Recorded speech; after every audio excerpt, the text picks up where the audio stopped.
மாண்புமிகு அம்மா அவர்கள் சொல்லியது போல எனக்கு பிறகும் இந்த இயக்கம் 100 ஆண்டு காலத்திற்கும் நிலைத்து நின்று மக்கள் பணியாற்றும் என்ற அந்த லட்சியத்தை கனவை நிறைவேற்ற வேண்டும். எம்ஜிஆர் ஆட்சியை தொடர்ந்து நிலைநிறுத்த வேண்டும். அம்மாவுடைய எண்ணங்களையும் நிறைவேற்ற வேண்டும் என்ற ஒரே நோக்கத்தோடு இதற்கெல்லாம் பதிலளிக்காமல் தன்னுடைய செயல்பாட்டால் தன்னுடைய நிர்வாக திறமையால் என்னை போல் ஒரு முதலமைச்சர் இனி வரமாட்டார் என்று இந்த நாட்டை ஆண்டு காட்டிய முதலமைச்சர்,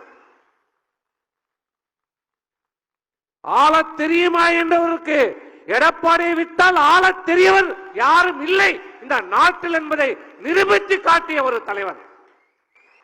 அப்படி ஒரு சிறந்த ஒரு நிர்வாகி, ஒரு ஆளுமை திறமை மிக்கவர் என்பதை நிரூபித்து காட்டியவர் 4.5 ஆண்டு காலம். ஆனால் ஆட்சி மாற்றத்துக்கு பிறகு மிகப்பெரிய ஒரு மீண்டும் ஒரு சோதனை நமக்கு ஏற்பட்டது. சோதனை என்றால் எதிரிகளால் அல்ல, நம்முடனே இருக்கிற இந்த இயக்கத்திலே பதவி சுகம் அனுபவித்தவர்கள், இந்த கட்சியில மிகப்பெரிய பொறுப்பை யாராலும் கனவால் கூட காண முடியாத பொறுப்புகளை எல்லாம் முதலமைச்சர் பொறுப்பு வரை அனுபவித்தவர்கள், எந்த இயக்கம் இவர்களுக்கு பதவி தந்து அழகு பார்த்ததோ அந்த இயக்கத்துடைய அலுவலகத்தின் கதவை எட்டி உதைத்தவர்கள். இப்படிப்பட்ட துரோகிகள் மத்தியில் இந்த இயக்கத்தை பதட்டப்படாமல், எதற்கும் அஞ்சாமல் துணிவோடு நின்று அன்றைக்கு 23 இதே வானகரம், இன்றைக்கு அமர்ந்திருக்கிற இதே பொதுக்குழு செயற்குழு உறுப்பினர்கள் தான் அன்றைக்கு இருந்தோம். இன்றைக்கு இருக்கிற நிலைமை அன்றைக்கு நமக்கு இருந்ததா என்பதை தயவு செய்து நீங்கள் எல்லாம் சிந்தித்து பார்க்க வேண்டும். 23/6/2022 காலை 4:30 மணிக்கு தீர்ப்பு வருகிறது. 5:30 மணிக்கு பொதுச்சாளரை சந்திக்கிறோம். நாங்கள் எல்லாம் பதட்டத்தில் இருக்கிறோம். நானும் விஜயபாஸ்கரும் தான் அந்த நீதிபதி வாசலிலே அந்த தெருவிலே காரில் அமர்ந்து கொண்டிருந்தோம்.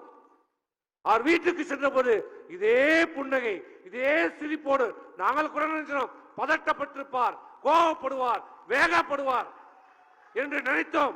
ஆனால் எந்த பதட்டமும் இல்லாமல், எந்த கோபமும் இல்லாமல் இதே சிரிப்போடு அமைதியாக அடுத்து என்ன செய்யலாம் அதை பார்ப்போம் என்று பொறுமையாக நிதானமாக அடுத்த கட்ட நடவடிக்கையை தொடர்ந்து இந்த கூட்டத்தை 3 மணி நேரத்திலே இந்த கூட்டத்தை கூட்டி இன்றைக்கு இந்த கூட்டம் இன்றைக்கு நடைபெறுகிறது என்றால் அன்றைக்கு நம்முடைய பொதுச் செயலாளர் எடுத்த அந்த பொறுமை, நிதானம், ஆளுமை, திறன் அனைவரையும் அரவணைத்து செல்கின்ற அந்த பக்குவத்தால் தான் இன்றைக்கு இந்த அனைத்து இந்திய அண்ணா திராவிட முன்னேற்ற கழகம் மீட்டெடுக்கப்பட்டிருக்கிறது.